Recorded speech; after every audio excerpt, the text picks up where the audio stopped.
અમદાવાદથી મોટો ખુલાસો સામે આવી રહ્યો છે। ટોરેન્ટ પાવરની સપ્લાયના મેસેજને લઈને હવે આ ખુલાસો સામે આવ્યો છે। અમદાવાદમાં પાવર સપ્લાય બંધ રહેવાના વાયરલ મેસેજને લઈને હવે ખુલાસો સ્પષ્ટ સામે આવી રહ્યો છે। કોઈ પણ પ્રકારનું વીજળી ગુલ થવાનું આયોજન નથી તેવું ટોરેન્ટ તરફથી નિવેદન સામે આવ્યું છે। નિયમિત જાળવણી માટે ટ્રાન્સફોર્મર બંધ કરાશે। ચોક્કસ વિસ્તારમાં જ ટ્રાન્સફોર્મર બંધ કરાશે। કામકાજને લઈને સંપૂર્ણ વિસ્તારો પ્રભાવિત નથી થવાના। ચોક્કસ વિસ્તારની કેટલીક સોસાયટીઓમાં જ વીજ કાપ આવશે। જાળવણી અંદાજિત 3 કલાક જેટલો સમય ચાલશે। નિયમ અનુસાર ગ્રાહકોને SMS દ્વારા જાણ કરી દેવામાં આવશે। કામગીરી પૂર્ણ થયા બાદ વીજળી પુનઃસ્થાપિત પણ કરી દેવામાં આવશે। હવે કયા કામકાજને લઈને સંપૂર્ણ જે વીજળી કાપને લઈને માહિતી સામે આવી હતી તેને લઈને ટોરેન્ટે સ્પષ્ટ કરી દીધું છે। ત્યારે કયા વિસ્તારોમાં આ પાવર કટ થવાનું છે તેને લઈને પણ લોકો અસમંજસમાં હતા, પરંતુ અહીંયા ટોરેન્ટ પાવરે સ્પષ્ટતા કરી દીધી છે કે તમામ વિસ્તારોમાં લાઇટો નહીં જાય। જ્યાં કામગીરી બાકી છે, જ્યાં કામગીરી થઈ નથી તેટલા જ વિસ્તારોમાં પાવર સપ્લાય ટૂંક સમય માટે બંધ થશે અને સમય 2 થી 3 કલાકનો જ રહેશે અને તેની જાણ તમામ લોકોને મેસેજ દ્વારા પહેલેથી કરી દેવામાં આવશે। એટલે તમામ જે વાતો સામે આવી રહી હતી તેને અફવા ગણવામાં આવી છે। અને આજ અંગે વધુ માહિતી મેળવીશું સંવાદદાતા આશુતોષ અમારે સીધા સ્પોટ પરથી જોડાઈ ચૂક્યા છે। આશુતોષ, ચોક્કસથી મહત્વની વાત કહી શકાય કે 3 દિવસથી આ મેસેજ વાયરલ થઈ રહ્યો હતો સોશિયલ મીડિયા પ્લેટફોર્મ પર કે ટોરેન્ટનું જોડાણ જેના પણ ઘરમાં હશે, જેની પણ ઓફિસોમાં હશે તેઓ લોકોને વીજળી કાપનો સામનો કરવો પડશે તારીખ 2 અને 3 મેના રોજ। પરંતુ હવે ટોરેન્ટે સ્પષ્ટીકરણ કરી દીધું છે કે આખા દિવસો વીજળી કાપ નહીં રહે। આ વાત ખાલી અફવા છે। થોડાક જ સમય માટે વીજળી કાપ રહેશે અને જ્યાં જે વિસ્તારોમાં તે કાપ રહેશે ત્યાં SMS થી જાણ કરી દેવામાં આવશે। આખી ઘટના શું હતી, અપડેટ શું આવી રહી છે સામે?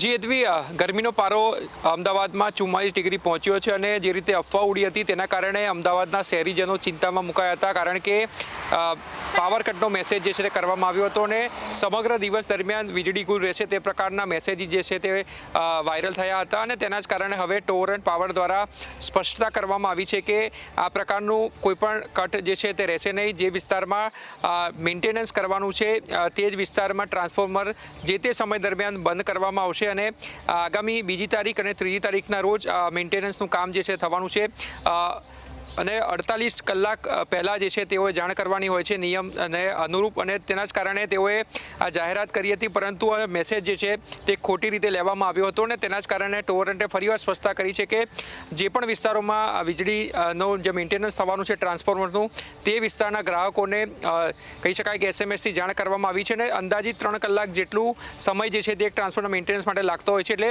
સવારે 11 વાગ્યાથી લઈને સાંજે 5 વાગ્યા સુધી આ કામગીરી જે છે તે થવાની છે। આજની વાત કરવામાં આવે તો આજે બીબી તળાવ જે છે આવેલું વટવામાં, ત્યાં ઉપર નવકાર એમઓ પ્લાન્ટ છે ત્યાં અને હામજાનગર છે, ઉપરાંત બુદ્ધા પાર્ક છે અને અમન પ્લાઝા ત્યાં થવાનું છે। સાથે સાથે વિસદ બાજુ રાયચંદ નગર જે છે ત્યાં થવાનું છે, ઉપરાંત મોટેરામાં સૂર્ય શ્રી જે છે ત્યાં થવાનું છે, ઉપરાંત ઓઢવ ટર્મિનસમાં મારુતિ એસ્ટેટ છે ત્યાં અને રાયપુરમાં જંકાર એપાર્ટમેન્ટ, ઘાટલોડિયામાં સાયોના પુષ્પ રેસિડેન્સીમાં અને રામદેવનગરમાં દ્વારકેશ થલતેજ અને હટકેશ્વર ડેપો રામરથ SS માં થવાનું છે, ઉપરાંત લાંબા NIDCમાં કામ થવાનું છે। એટલે આજે આ જે વિસ્તારો છે ત્યાં જ પાવર કટ રહેવાનો છે, ઉપરાંત અન્ય જે ટ્રાન્સફોર્મર અન્ય લાગેલા છે ત્યાં કોઈપણ પ્રકારની તેની અસર જે છે તે થવાની નથી। તો બીજી તરફ આવતીકાલે પણ ભૈરવનાથથી મીરા રોડ જે છે દેવશ્યામ કોમ્પ્લેક્સ ત્યાં તેનું કામકાજ થવાનું છે, ઉપરાંત વાડજમાં કાવેરી એપાર્ટમેન્ટ છે, ઉપરાંત રિલીફ રોડ પર પથ્થરકુવા વિશાલ કોમ્પ્લેક્સ છે અને સાથે સરદાર પટેલ સ્ટેડિયમમાં સેન્ટ્રલ એડમિનિસ્ટ્રેટિવ ટ્રિબ્યુનલની ઓફિસ છે ત્યાં થવાનું છે અને જીવરાજ પાર્કમાં સેવાલી ટ્વિન્સ જે મોના પાર્ક જીવરાજ પાર્ક આવેલું છે ત્યાં થવાનું છે। એટલે આજે તેઓએ એડ્રેસ આપેલા છે ત્યાંના ટ્રાન્સફોર્મરનું મેન્ટેનન્સ થવાનું છે। એટલે અન્ય અમદાવાદ શહેરીજનોએ ચિંતા કરવાની જરૂર નથી, કારણ કે આ જે જ વિસ્તારો છે જ્યાં ટ્રાન્સફોર્મરનું મેન્ટેનન્સ થશે અને અન્ય વિસ્તારોમાં વીજ પુરવઠો ચાલુ થવાનો છે અને આ જે વિસ્તારો છે ત્યાંના ગ્રાહકોને પણ SMS દ્વારા જે છે તે જાણ કરી દેવામાં આવી છે કે તમારો વીજ પુરવઠો આટલા કલાકથી આટલા કલાક દરમિયાન જે છે તે પ્રભાવિત થઈ શકે છે। જી તો આભાર માહિતી બદલ. તો ચોક્કસથી કહી શકાય કે જે પ્રકારની માહિતી સામે આવી રહી હતી કે વીજળી ગુલ થવાની છે, ટોરેન્ટ પાવર દ્વારા આ વીજળી ગુલ કરવામાં આવશે. બીજી અને ત્રીજી તારીખ સંપૂર્ણ વીજ કાપ રહેશે. આ વાતમાં હવે સ્પષ્ટીકરણ સામે આવ્યું છે. ગ્રાફિક્સના માધ્યમથી આખી વાત આપણે સમજાવીએ કયા કયા વિસ્તારોમાં પાવર કટ રહેશે. નવકાર એમઓ પ્લાન્ટ બીબી તળાવ વટવા ખાતે ખાસ કરીને આ પાવર કટ આપણને જોવા મળશે. નવકાર એમઓ પ્લાન્ટ હામજાનગર ટીઆર સાથે જ બુધાન પાર્ક ટીઆર1, અમન પ્લાઝા સીએસએસ, વિસન રાયચંદ નગર ટીઆર, આ સાથે જે વિગતો આવી રહી છે મોટેરા સૂર્યશ્રીજ ટીઆર1, આ તમામ વિસ્તારોમાં પાવર કાપ રહેશે. ઓઢવ ટર્મિનસ મારુતિ એસ્ટેટમાં પણ પાવર કાપ જોવા મળશે. ઓઢવ ટર્મિનસ મારુતિ એસ્ટેટની જે વિગતો આવી રહી છે ત્યાંના જે કોમ્પ્લેક્સ છે, ત્યાંના જે મકાનો છે ત્યાં પાવર કાપ જોવા મળશે. રાયપુર જંકાર અપાર્ટમેન્ટમાં પાવર કાપ જોવા મળશે. ઘાટલોડિયા સાયોના પુષ્પ રેસિડેન્સી તેમાં પાવર કાપ જોવા મળશે. ખાસ જ શિવરંદીના ભીમાનગર વિસ્તારમાં પાવર કાપ જોવા મળશે. રામદેવનગર, દ્વારકેશ, થલતેજ આ તમામ વિસ્તારોમાં પાવર કાપ જોવા મળશે. હાટકેશ્વર ડેપો છે, રામરથ છે ત્યાં પાવર કાપ જોવા મળશે. લાંભા એનઆઈડીસીમાં પાવર કાપ જોવા મળશે.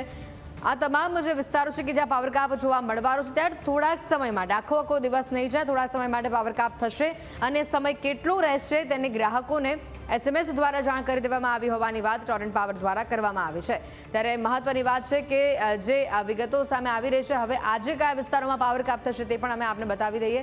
ભૈરવનાથથી લઈને મીરા સિનેમા રોડ સુધી આજે પાવર કાપ જોવા મળશે. 3 મેના રોજના આંકડા ખાસ કરીને સ્થળ આપને બતાવી રહ્યા છે. શ્રીજી ઇન્કા ત્યાં આવતીકાલે પાવર કાપ જોવા મળશે. ઢોર બજાર છે ત્યાં આવતીકાલે પાવર કાપ જોવા મળશે.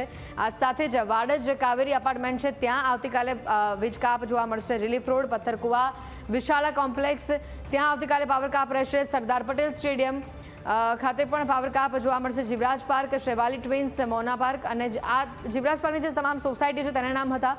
ભૈરવનાથથી મીરા સિનેમા રોડ ઉપર પાવર કાપ જોવા મળશે. દેવીશ્યામ કોમ્પ્લેક્સમાં પાવર કાપ જોવા મળશે. એટલે આખા વિસ્તારો નહીં પરંતુ જે મકાનોની અંદર પાવર કાપ થવાનું છે, જે કોમ્પ્લેક્સની અંદર પાવર કાપ થવાનું છે તેની વાત બતાવી રહ્યા છે. ખાસ કરીને આ 3 તારીખની વાત બતાવી રહ્યા છે કે જ્યાં પાવર કાપ થવાનો છે. મહત્વની વાત છે કે કેટલા કલાક માટે તે પાવર કાપ થશે તેની પણ વાત ગ્રાહકોને SMS દ્વારા કરી દેવામાં આવી છે. એટલે આખો દિવસ જે પાવર કાપ થઈ જશે તે મેસેજ વાયરલ થયો હતો તેને અફવા ગણવામાં આવી છે.